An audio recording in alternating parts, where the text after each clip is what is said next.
Hey guys, Sunstorm here from Frostmain, Europe. I'm going to talk a little bit about the Moonkin rotation now, when Starfall has gotten birth. And I probably will also release some Ice Crown Citadel Moonkin point of views for further interest. Let's start right away, talking about some hit rating and stuff. I think the cap for Nightless Moonkins is actually 9%, if you have a Draenei in the group, considering then that you have Fiery Fire talent, that will give you 3% more hit. We can check the talents now, going 58, 013. It's a really good spec, including Typhoon and Oaking Frenzy.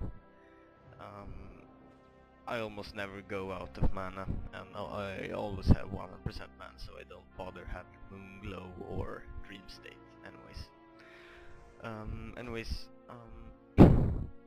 About the haste rating, I think you maybe have read or something, but over 10%, it's actually over the global cooldown cap of the Wrath. Therefore you should prioritize crit before haste after you have reached 10%, but haste is always beneficial for Starfire, so it's always good.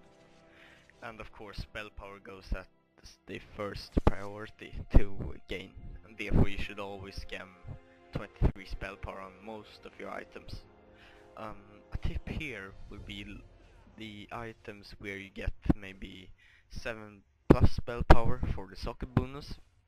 You often have a red and a blue or yellow socket.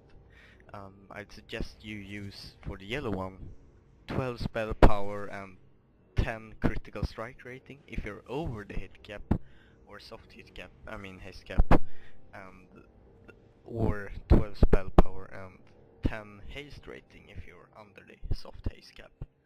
And if it's a blue gem, just use the 12 spell power and 10 spirit, as from talent you have here, improved Moonkin form, you get 30% of your spirit as spell power, so therefore it will be beneficial bonus for having a blue socket in a blue socket area.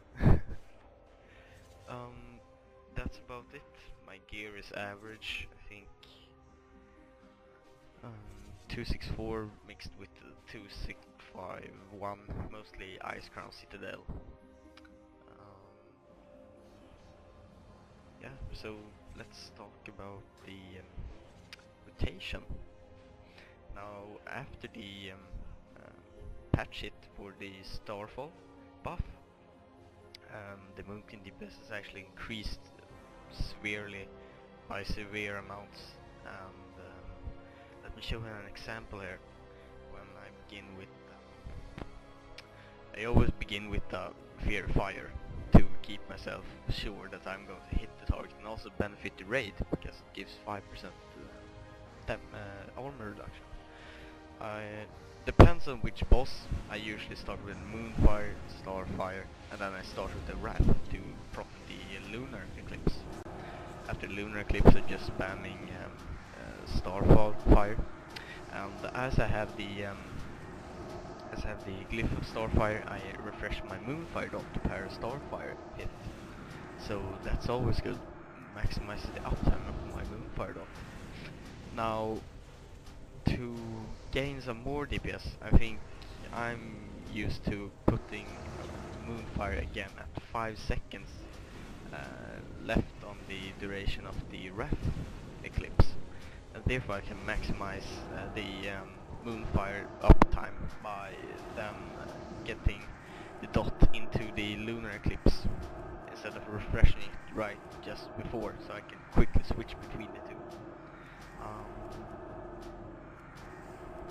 Yeah, that's about it, the rotation, and as I said, depending on which boss, it's up to you to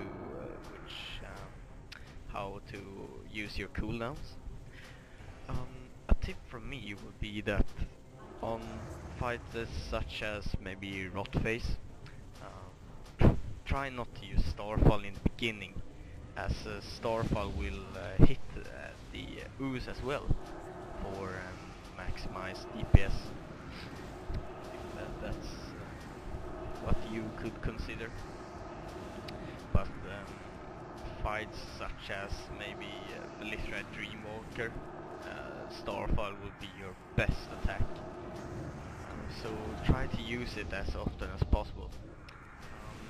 Now when the patch hit, a number of glyph changes have been made. Let me show you.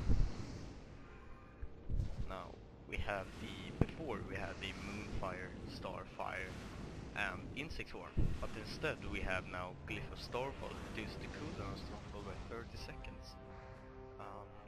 This is much better than the Insect Swarm actually, and I think that Insect Swarm is not even in consideration now, considering the damage amount, the amount of damage that Starfall actually gives.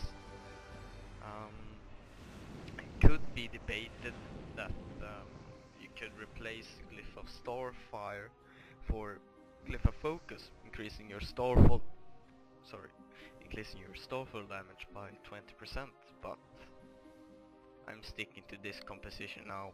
I have to experiment a little bit more about that. So